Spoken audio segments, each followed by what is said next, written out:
You're entitled to shit. So okay, I have, let me see, 4, 5 times 5, 25 sound drops, right? 25, I hit the one that doesn't work. 24 of them work, I just went like that. Which is how my week went with the NFL. You know, I play in that stupid pool, right? There were 16 games, I had 3 right. I've been playing this thing for 15, more, maybe 20 years. The worst I've ever done was a 4. Just to give you an idea real quick, not that you guys give a fuck. This is why you don't gamble real money, or I don't anymore. I somehow picked, I don't know why, I've been on the Commanders because they're good. Actually, Washington's pretty good this year with the fucking Heisman quarterback. I've been on them all season. And some reason, I'm looking at my picks, they're locked in, and I got the Bears. And giving Washington points. I go, I must have hit it by accident. I'm like, what the fuck? So I'm angry. End of the game comes. So I get the Bears giving 2.5. They're down by whatever. They're on the 1-yard line of Washington, about to go in to cover for me. They hand off to a lineman in the backfield. He fumbles. Washington recovers. I'm going, you got to be shitting me. You got to be shit. Washington punts. Friggin' Bears drive down again with only a few minutes left. And they score. But they have to get the 2-point convert. I go, this is never going to fuck. They get the 2-point conversion. Now there's under a minute left. I'm like, I can't believe I picked the wrong team by accident, but I'm going to win. Last play of the game, 2 seconds left. Now the clock's at 0. What's his name? Jaden Daniels? Whatever his fuck. He's scrambling around for 5 minutes. Throws a Hail Mary full of grace. Fucking tips into the guy like it was fucking Jesus. And that's the type of, every time I change the channel this Sunday, and I know, again, I'm not betting big money anymore or whatever, but it's just the fact, how can you be wrong 13 out of 16 times on something that's a 50-50 bet? Do you see what I'm saying? I blame the Jews. I don't, folks. That's a joke. You know, I defend them all the time. It's always good. You're looking at the pool standings, your mother's in front of you. 12-year-old girl who's retarded. I like the colors. Yeah. Those are the people who win. There's one whose name is Grammy. Apparently she's a fucking 4-3. She was a coordinator apparently for the Texans. Oh, my aching ass. Speaking of aching ass, that's the headline of the first story. I got to get out of here because I have a thing with a bunch of lawyers, you know, grown-up crap. I won't get into it because it could affect the deal. Oh, I have to look up there. Headline, Nazi my Tuchus. The Jewish people will appreciate that. You got to censor yourself. That's pretty aggressive. Yeah, that's over the top. I should have saved that for the second half of the show. Tuchus. That's Yiddish for ass. I was very proud of that. A major Satmar group of ultra-Orthodox Hasidic Jews in New York officially endorsed former President Donald Trump on Monday for president, which proves he's Hitler, right? Because that's what Orthodox Jews would do. They'd vote a guy who they think is Hitler. I mean, again, I would just like to say that to anybody out there voting Waltz, Harris, and go, explain that one away to me. You can't. By the way, on the way here to work this morning, I went by a corner of about 40 people with Waltz Harris signs, so I leaned on the horn, gave him the Bertarini. I slowed down, and as I'm going, I look in the fucking, like, the right side rearview mirror, and I see like 3 people going like this to me. I bring love wherever I go. Can you imagine? I can't even. Anyways, he endorsed them, despite Democrat claims that, you know, Trump is Nazi. This was at the Madison Square Garden on Sunday. Israel's Arutz Sheba reported the endorsement on Monday under the headline, Kamala Harris is bad for Jews. Hates Jews. Hates Jews. It's bad for Jews. Just Kamala is bad for Jews. She's the equivalent of like a high sodium diet for Jews, and that's a caper. I just ruined it by saying that. You'll have She's to not edit it. kosher. She's not. She ain't kosher. Grand Rabbi Aaron Teitelbaum Satmar, Hasidic sect in New York. He's one of the heads of the Hasidic sect. He's also, by the way, my agent at William Morris a couple of years ago. Has announced that it will officially support former U.S. President Donald Trump's candidacy for U.S. President. And when he told people that, they're like, Get this through your head, you. Get this through your head, you Jew motherfucker, you. and he's like, the decision follows a set of discussions by the Satmar leadership due to concerns that U.S. Vice President Kamala Harris may pose a threat to the Jewish people if she is elected president. Of course she's got, she wouldn't pick Shapiro, the guy from Pennsylvania. I bet you she's kicking herself in the ass over that. No, she picked Tim Waltz, that manly fella. Takes 40 minutes to load a shotgun. He was a good soldier, though. Joel Teitelbaum was rescued from the Nazis. This guy was rescued from the Nazis, and he's voting for Trump. So there goes your whole Trump is Hitler for the last 10 years. Another faction of the Satmar group is also expected to endorse Trump. Eric Trump recently met with both factions, according to a report by VIN News, which I get all the time. As Breitbart News noted, the Harris campaign claimed Sunday that Trump was trying to, get this, reenact a Nazi rally from February of 1939, based on the simple fact that the two events are being held in similar, not the same, buildings. Let me tell you something. That Nazi rally in 1939 is not the most vulgar thing that ever happened at Madison Square Garden. I'd say the last 25 years of the New York Knicks would take the cake on that one. Harris reiterated the claim herself on Monday when prompted by a sympathetic reporter to condemn the Nazi rally. Watch your CNN guy serve up a softball right down the middle to this klutz. And like Dallas said, you talk about a loaded question. It's just, they don't even pretend anymore. They're not journalists. They're advocates. It's disgusting how CNN is still on the air. Anyways, here's the CNN ass kisser asking a very difficult question to stupid. Follow up to your remarks about President Trump's rally last night. Some people who watched that made comparisons between a rally that happened at Madison Square Garden in 1939 with neo-Nazis or Nazis back then. Do you see those comparisons? And can you also expand on what he said and what you said yesterday about Puerto Rico? Donald Trump this is not new about him, by the way. What he did last night is not a discovery. It is just more of the same and maybe more vivid than usual.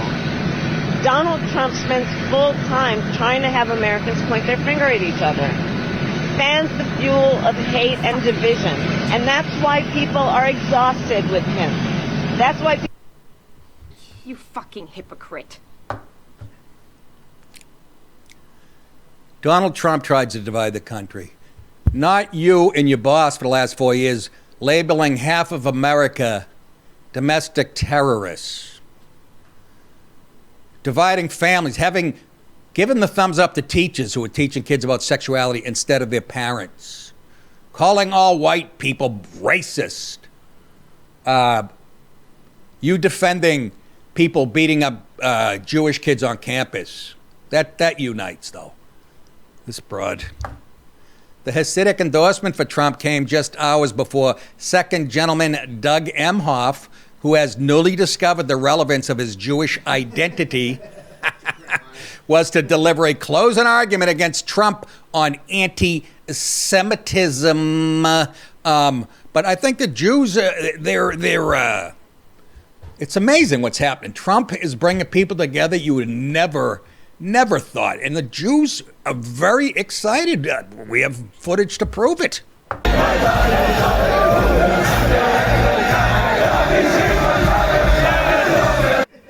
I'm sorry, that was the Fed.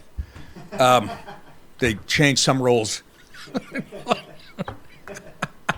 Come on, folks. It was beautiful, man. So, yeah, he's bringing, isn't it funny? He's the uniter, Trump. Think about what they've been saying to him about the last 8 years, being a Russian agent, being the most racist, fine people on both, all that horseshit, the most racist president ever. all that crap, excuse me, cigarettes, all that crap. And there were literally Hasidic Jews at the rally on Sunday and people, Muslim, with the scarves and stuff. Just let that sink in. And every poll still in the headlines in the mainstream media says it's a 50-50 toss-up. I'm going to say it again. I've said it the last 5 shows. They are preparing you. So when they steal it, they're going to go, what are you talking about? The poll said it was neck and neck. Why is this a big shock to you that she won? If they steal it. But that's why they're doing it. Because there's no way in hell. There's real polls like Polymarket, okay? That's where people actually put their own money on the line. That has Trump at 66%, crushing her. Anyhow, and it doesn't help that he had people like this in his first administration. Trump did. The headline is Kelly, all about the green. Kelly Green. Vice President Kamala Harris said that she believes that Donald Trump is a fascist. Wow, did you come up with that one on your own, sweetie? Make me a corn muffin and some coffee and iron my shirts. Good night, everybody. I had a good career. Harris seized on comments by former Chief of Staff John Kelly, a retired Marine Corps general and traitor and asswipe, about his former boss in interviews with New York Times and The Atlantic, published Tuesday, warning that the Republican nominee meets the definition of a fascist and that Trump... How is he considered a fascist? They were trying to lock Trump up on fake charges. They flew people and illegals in planes overnight and landed them. They censor conservatives on the internet and in the news, but the right of the fascists. I'm sick of pointing this shit out. I'm going to redo this show once this is over. We're going to talk about fucking football dicks and good pizza. 3 things I like, not in that order. While in office, suggested the Nazi leader did some good things. They're saying Trump said that. A lot of people have said that, by the way. I don't think Trump has said. But again, give me the audio. Show me the clip where he said it. Well, this clip will explain to you he might have said. Why? What? Why he might have. I'm so excited. Well, this clip will explain to you why he might have said such bullshit. Meaning Kelly. This out. So General John Kelly, who suddenly tells us that Trump admires Hitler. Trump admires Hitler's generals. Trump says Hitler did some good things, according to General John Kelly in The Atlantic. Is the general telling the truth, or could there be something else motivating these comments? Well, it turns out, and you just do a little bit of digging, General John Kelly sits on the board of the company that operates the biggest migrant shelter for unaccompanied children who are coming over the border without parents or guardians. That company is called DC Capital Partners, and they own 2 other companies called Acuity International, and the other one's called Valiance Humanitarian. Yes, and you know what they get? Massive contracts, no bid, meaning they don't have to bid against other companies, from the government. So now if Trump is about to be elected and you know he's going to close the border down, and that means all those unaccompanied minors and children who don't have their family with them or parents, it's possible that General Kelly isn't too excited because his shelters won't be filled up with unaccompanied migrant children, which means those giant contracts could go away. Mr. Kelly. And I'll tell you another thing. Frankly, you're beginning to smell. Understand that, Trader Kelly? That's a military guy, former military guy, involved in government contracts. That's how, like, communism works. Marxism. Social, whatever you want to call it. That's how it works.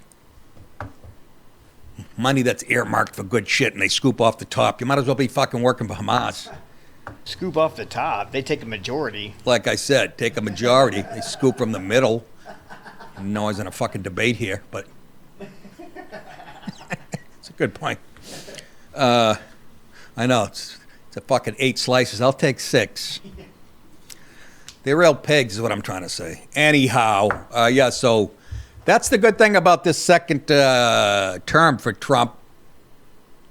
I think he's going to win. Again, we're not going to know for 6 months with all the crap that's going to happen after. But I'm just saying, he's got people around him now. He didn't know he was a novel to politics when he first got in, and he had rats like him under him. Anyhow, hey, do you guys think you know who will win the presidential election or how many seats the Democrats or Republicans will win in Congress? Want to put some money on it? Thanks to today's sponsor, Kalshi, you can. Kalshi is the first legal exchange available in all 50 states where you can bet on any event, including the elections. Kalshi has marks on who will win the presidential election, the Rotten Tomatoes score of Gladiator 2 even, how many launches will SpaceX have this year. I'd like to, I think I'm going to lay some stuff on, I want to put it down on Trump, but you never know, but you want to be in the action. That's what's fun. And sporting events, I don't jump on the Dodgers right now. I think it's a safe bet. You won't get good odds. Anyways, it's just like buying stocks. The more you buy, the bigger the payout if you're right. Right now, Trump and Kamala are trading about 50-50, meaning if you place a bet on either, you will double your money if they end up winning. Kalshi has already facilitated over $1 billion worth of trades. So put your money where your mouth is and sign up using my link, kalshi.com/DiPaolo. The first 500 listeners who deposit $100 will get a free $20 credit. That's kalshi.com/DiPaolo. D-I-P, it's spelled wrong here. Which one's right? D-I-P-A-O-L-O. And if that doesn't work, take the O out, the first one. But anyway, I know how to spell my name. Or click the link in our show notes, and the first 500 traders who deposit $100 will get a free $20 credit. Kalshi, you can trade on that. We thank them for sponsoring the show today, everybody. Don't. I have a lot of nerve after the picks I made. I can't wait to redeem myself with a 5 this week. Anyways, let's move on to Victoria's Dirty Secrets. The Victoria's Secret annual fashion show used to be a highly anticipated event between the elaborate costumes, celebrity singers. Yeah, that's why it was a big event. Because Lizzo brought her fat, stunning models and high-profile guest lists. The show drew millions of viewers from all over the world. And then enter wokeness, which destroys everything it touches in its path. In 2018, the lingerie company jettisoned the uber sexiness that long defined its brand and adopted a more artsy approach to stand in solidarity with the hashtag #MeToo movement. Do you remember that? Raping me. Remember how much that ruined everything that men liked? I don't mean rape, obviously. That came out wrong, but come on. Even Liberace would go, yummy. Then in 2021, Victoria's Secret replaced the iconic angels with the Iron Curtain from the 75 Steelers.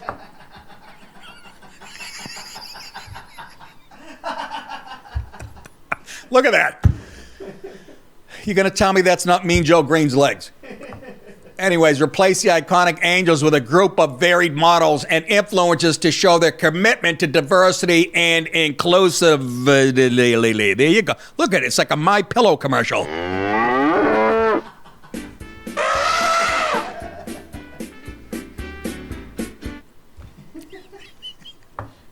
Last year, you're marking that, right?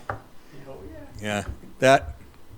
Last year, the fashion show was replaced with a strange pseudo-documentary featuring little femininity, but lots of diversity, including a Nigerian artist, thank God, who recited poetry. That's what I want when I'm breaking out the hand Jergens lotion.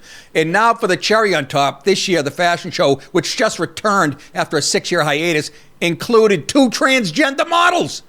There they are, Valentina Sampaio and Alex Kansani. 2 biological males posing as women strutted down the runway in full-blown lingerie. Stu displays the pictures of the 2 models, but says he's afraid to look too close for fear of whatever might be going on down there. I got to tell you, I don't know if it's the Ozempic messing up my eyes, but don't look bad from here. That's what I don't get. Do they still have mail? Who knows? That's right. Some people will give you a straight answer. And I'm like, what, did you just sleep with them last night? It's all guesswork from here, at least for me. They look pretty good. I don't mean to offend anybody. It's the first half of the show. I'm doing the best I can.